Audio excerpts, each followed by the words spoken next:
जी फरमाइए। मुशर्रफ साहब को मेहमान आए हैं। बीवी जी आप आइए आइए।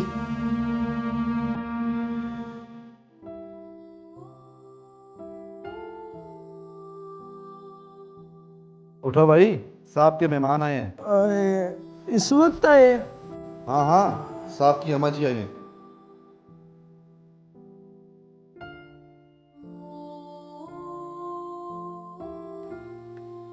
अस्सलाम वालेकुम। आइए आइए बेगम साहिबा।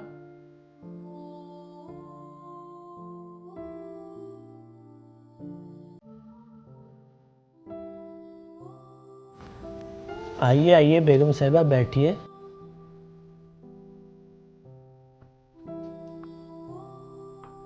मैं साहब को उठा के लाऊं? नहीं नहीं, इसकी ज़रूरत नहीं है, मैं खुद ही उठा लूँगी। उनका कमरा किस तरफ है? वो सामने है।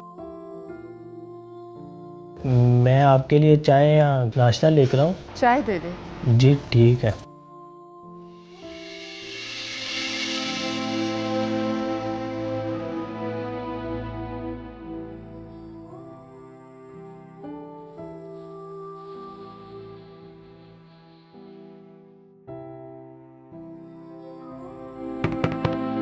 कबीर, कबीर, मैं नूर अफरोज। दरवाजा खोलो, दरवाजा खोलो कबीर, मैं आई हूँ। कबीर, मुझे यूं ना लुटाओ, मैं बहुत दूर से आई हूँ। मैं बहुत उम्मीद लेके आई हूँ कबीर। दरवाजा खोलो कबीर, तुम्हें मेरी कसम कबीर, दरवाजा खोलो।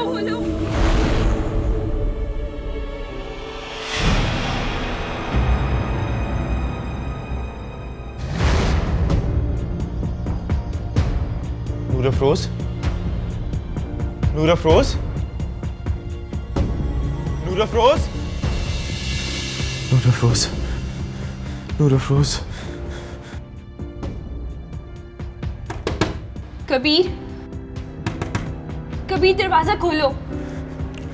नूर अफरोज, कबीर, दरवाजा खोलो।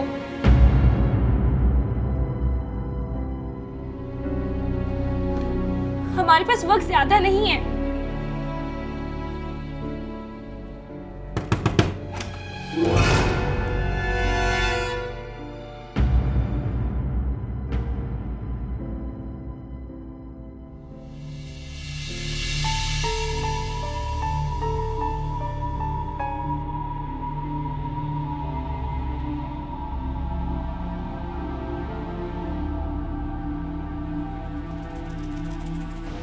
कितने दिनों के बाद देख रहा हूं तुझे।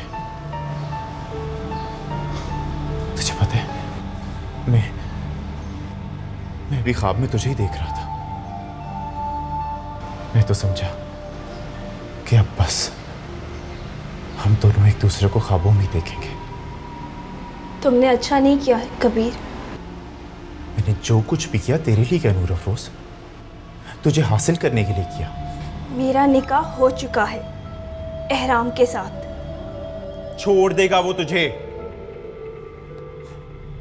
रापेल को हासिल करने के लिए वो कई बार मेरे पास आया है। वो तुझे छोड़ के रापेल को मुझसे ले जाएगा। उन लोगों के लिए ये सौदे करना बहुत आसान होता है, पर तुम्हारे घर की औरतों के लिए तो ये सौदे आसान नहीं है ना कबीर। अपनी माँ की तरह मैं भी एक ही मर्द का नाम लेकर जीती हूँ और एक ही मर्द का नाम लेकर मरूंगी, और वो नाम है एहराम।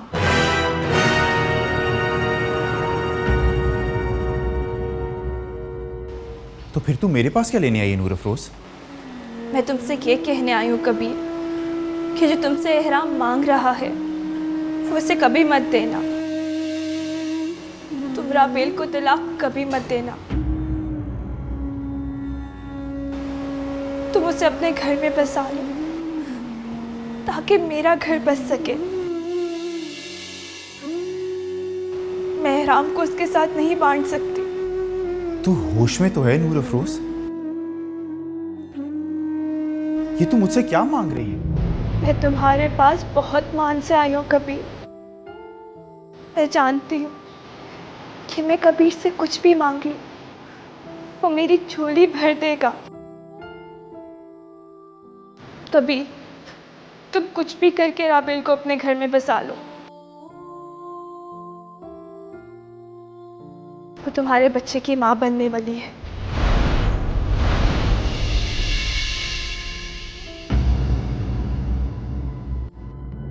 तुम क्या चाहते हो कि तुम्हारा बच्चा उन पीरों के रहमो करम पे पले?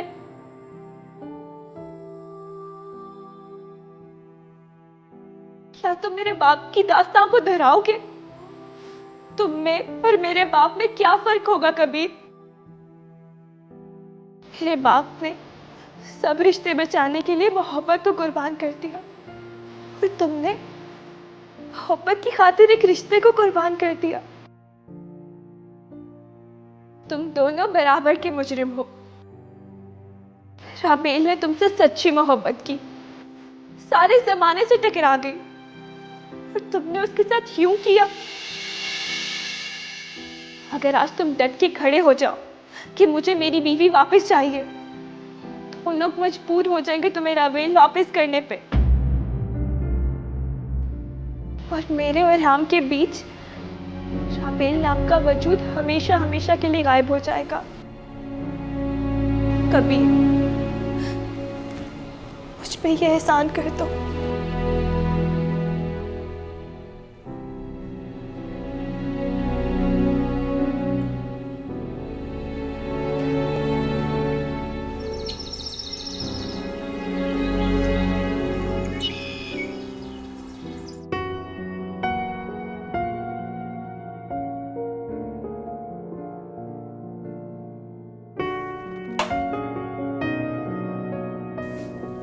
साईं का नाश्ता बना दो मकानी।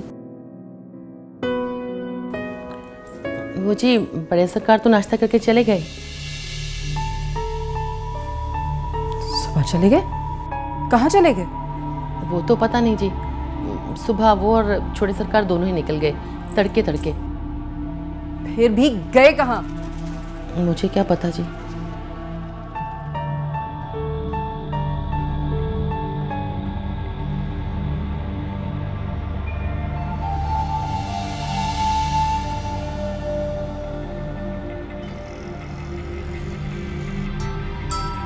लो, कॉल आ गई घर से।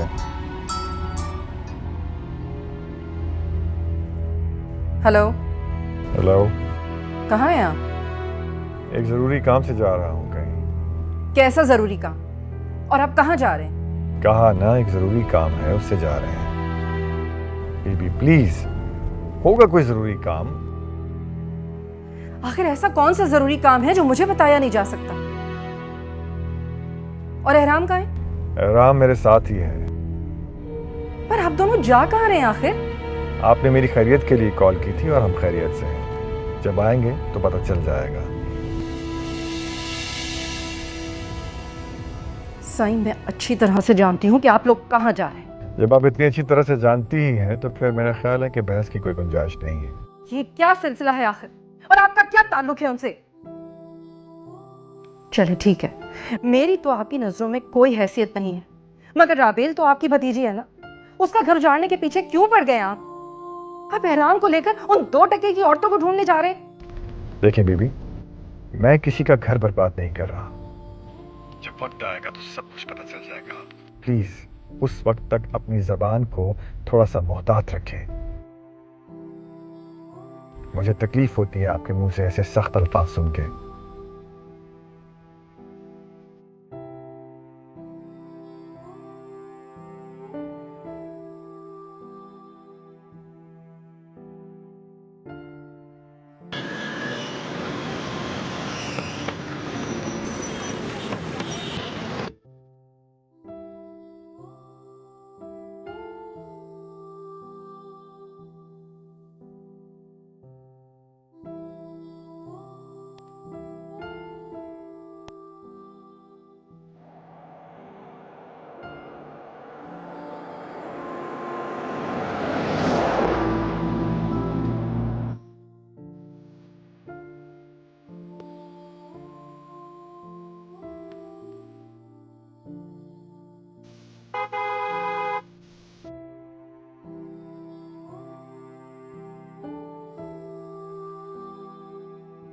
जी सर। दरवाज़ा खोलो। सर आपका नाम? इस वक्त सुभान। जी जी, सो बिस्मिल्लाह। हमारे सर आपका ही इंतज़ार कर रहे थे।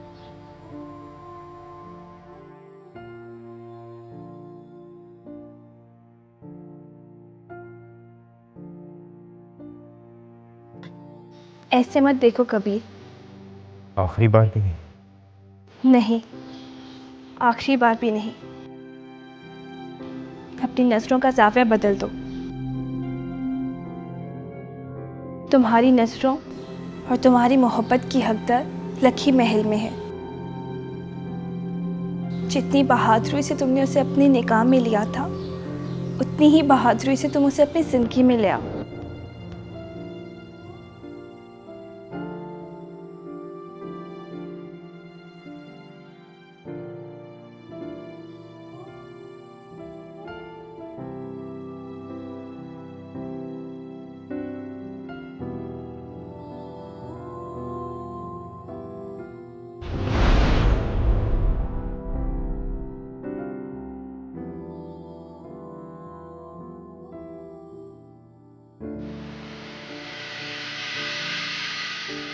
बात आएगी खैर बड़े सरकार।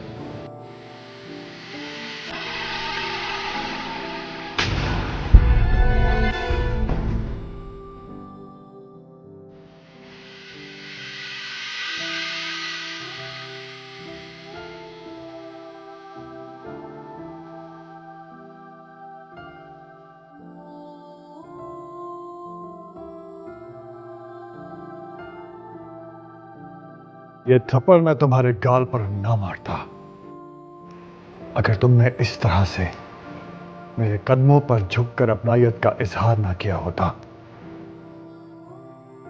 तुम्हारा ये शर्मिंदा अंदाज बता रहा है कि तुमने अपनी ज्यादती का एतराफ किया है।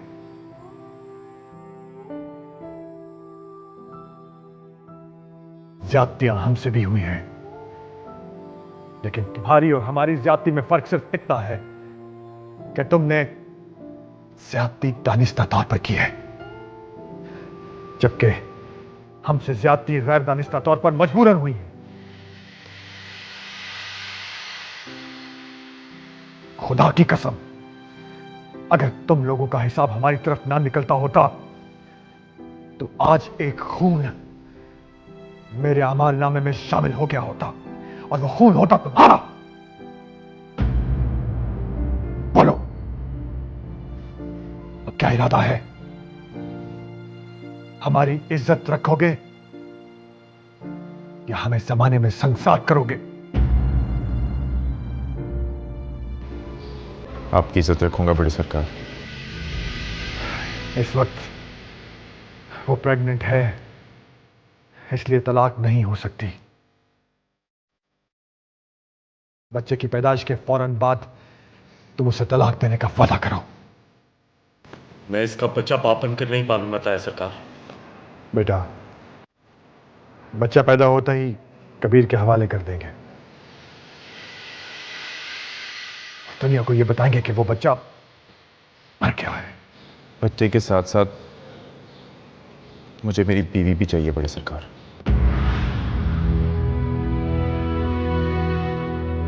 तुम जानते भी हो कि वो दुनिया की नजर में एहराम की बीवी है। ताया सरकार, आप हिम्मत तो करें, आगे का रास्ता हम खुद निकाल लेंगे।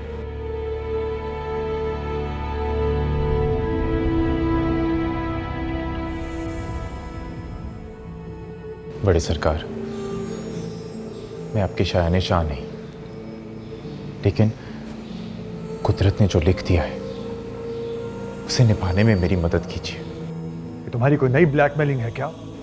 ना सरकार, ये मेरी आपसे गुजारिश है। तमाम गलतियों की ये एक ही तस्वीर है। आप नूर अफरोज के साथ ज्यादती ना कीजिए।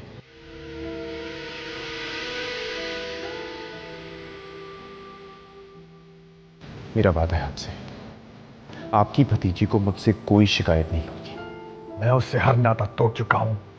वो मेरी भतीजी नहीं, मजबूरी है मेरी। ऐसी बाकी लड़कियों की हमारे खानदान में कोई गुंजाइश नहीं है। तो कर देना उसे मेरे हवाले। बागी की बीवी बागी।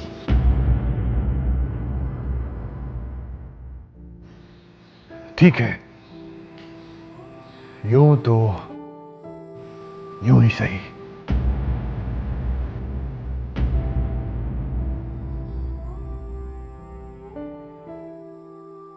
तुम लोग चलोगे या यहीं रहने का इरादा है? जी सरकार।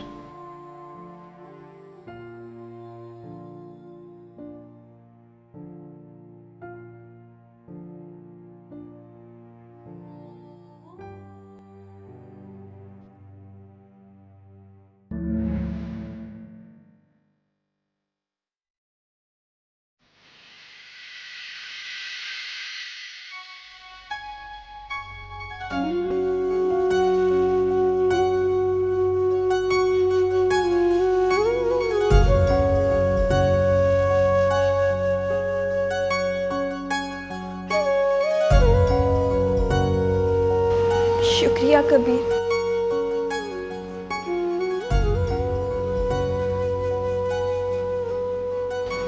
चली जा नूर अफरोज, चली जा, हमेशा हमेशा के लिए मेरे दिल से, मेरी दुनिया से। जा, चली जा।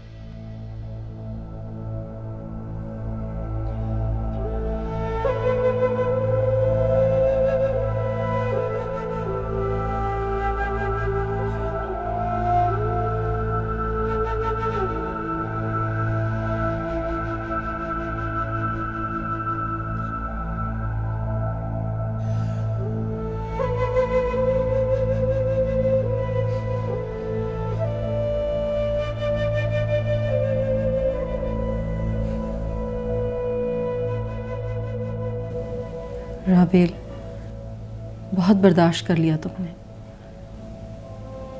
मैं समझती हूँ ये सब कुछ सहना कोई मामूली बात नहीं है। सारी दुनिया ही जानती है कि एहराम का चक्कर उस 2 टके की मुलाजमा से चल रहा है। मुझे तो हैरत तुम्हारे ताया सरकार पर है, इस तरह एहराम को लेकर उन्हें लेने चले गए। देखा नहीं तुमने कैसे तड़प गए थे दोनों। गजब खुदा का, अब तो अल्लाह ने झोली भर दी है। बच्चा इस दुनिया में आने वाला है, बीवी हाल से बेहाल है, उल्टियां कर करके अधमोई हुई भी है, और एहराम है कि उसे अपनी इश्कबाजी से फुर्सत नहीं है। तुम कुछ कहती क्यों नहीं हो राबेल?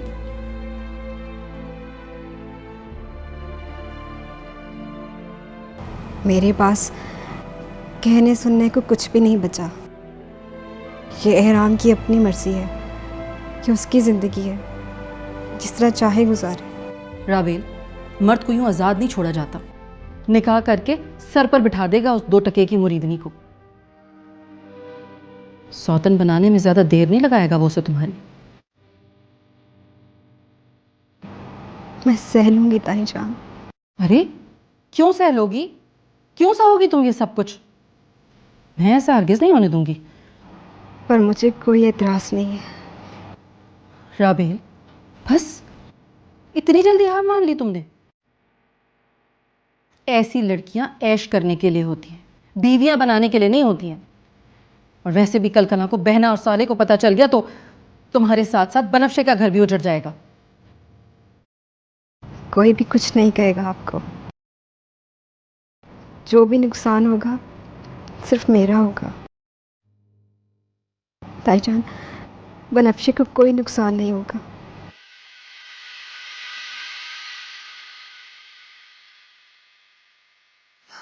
क्या हुआ अम्मा? कुछ नहीं। नाश्ता किया तुमने? जी मैंने कर लिया।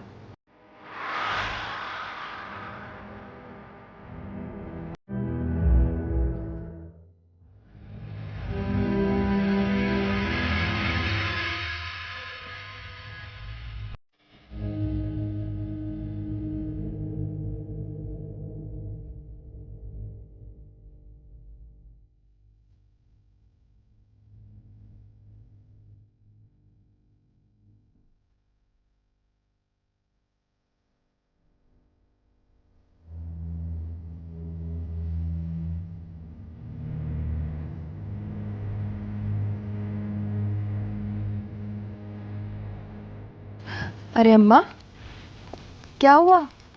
परेशान क्यों हैं आप? साले क्यों नहीं आया सुबह नाश्ते पे? हाँ, मैंने पूछा ही नहीं उनसे। बनफ्शे, अब वक्त आ गया है बेटा, बड़ी हो जाओ। शौहर को अपने पल्लू से बांधना सीखो। तुमसे इतना ना हुआ कि सुबह उठ के शौहर को पूछ लेती? शौहर को एहसास दिलाया जाता है कि तुम उसे याद कर रही थी। उसने खुद को बदल लिया तो तुम भी खुद को बदलो। अब शादी हो चुकी है तो निभाना भी सीखो। फोन करो साले को। अम्मा वो इस वक्त सो रहे होंगे ना? कैसी बातें कर रही हो? खाने का वक्त हो रहा है और वो सो रहा होगा। कॉल करो उसे और उससे पूछो कि वो नाश्ते पे क्यों नहीं आया। उसे बताओ कि तुम उसे याद कर रही थी। और अगर नाश्ते पर नहीं आ सका तो कोई बात नहीं, खाना हमारे साथ खाए। और उससे कहो कि बहना को साथ लेकर आए। गजब खुदा का, कैसी लड़की हो तुम? तुम्हें शौहर का दिल जीतना आता है ना सास का? कॉल करो उसे। गुड्डी, मैं कह रही हूँ फोन मिलाओ उसे। मिलाओ ना कॉल।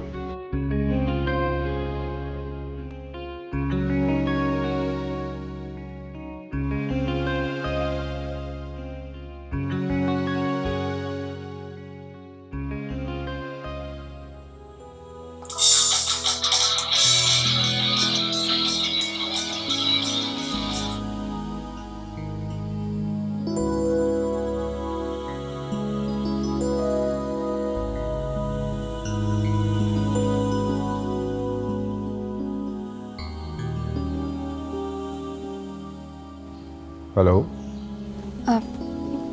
जी अस्सलाम वालेकुम। वालेकुम अस्सलाम। आप उठ गए? हाँ, नाश्ता कर लिया आपने? कर लिया। आप नाश्ते पर लकी महल नहीं आए? बस वो कुछ मूड नहीं था। कहो खाने पर आए। कहो मैं याद कर रही हूँ। आप खाने पर आ सकते हैं? हाँ, आ सकता हूँ। तो ठीक है, हम आपका इंतज़ार कर रहे हैं। बोलो कि मैं आपको याद कर रही हूँ। और खाला अम्मी को भी साथ लाएं।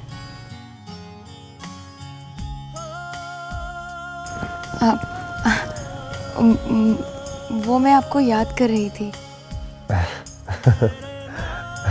इसमें हंसने वाली क्या बात है? नहीं, ये तो खुशी की बात है।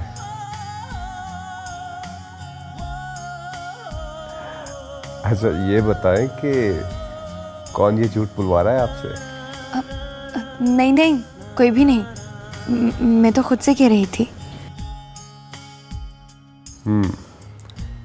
फिर तो वाकई खाना आपके साथ खाना चाहिए। ये तो सेलिब्रेशन हुई। खाला अम्मी को भी साथ लेके आइएगा।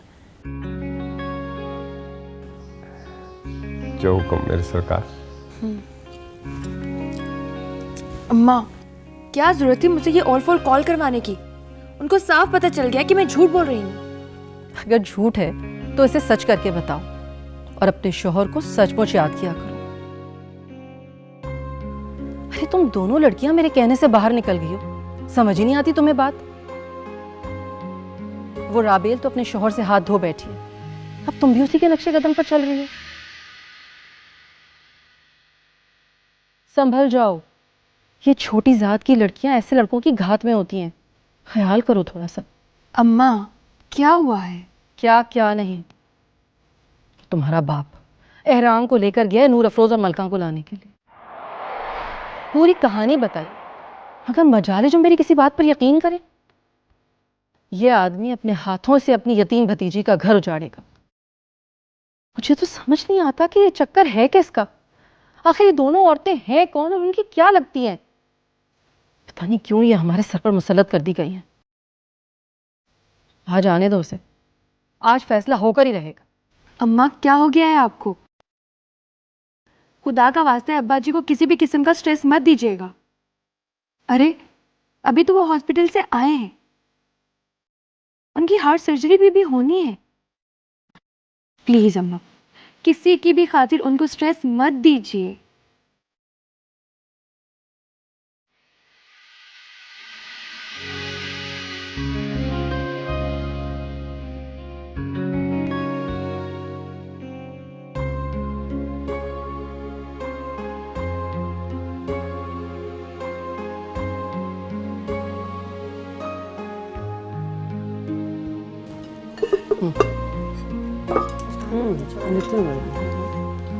तुम्हारे लिए बनवाया स्पेशली।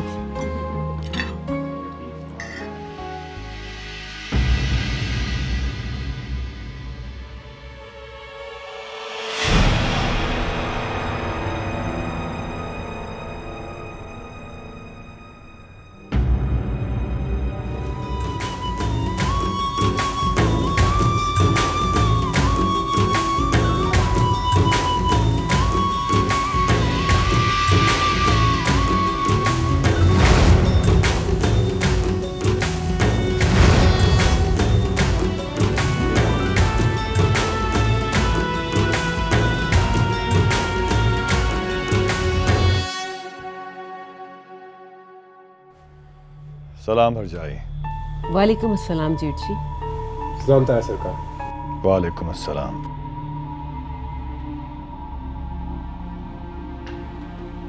तुम लोग गेस्ट रूम में चले जाओ।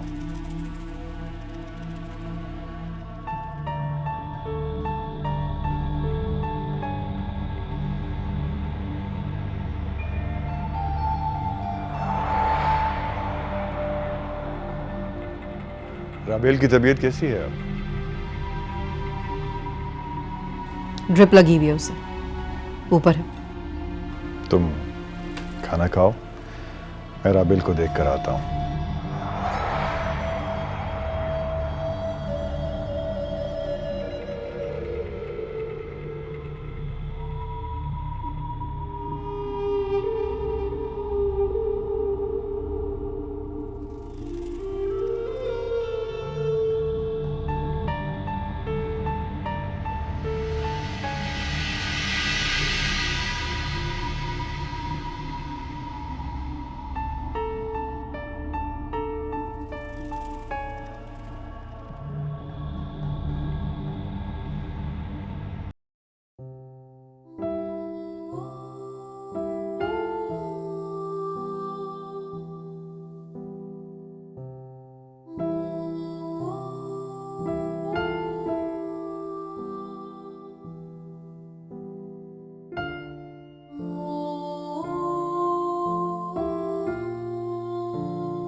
मुर्दों का किसी भी चीज पर कोई हक होता भी नहीं है।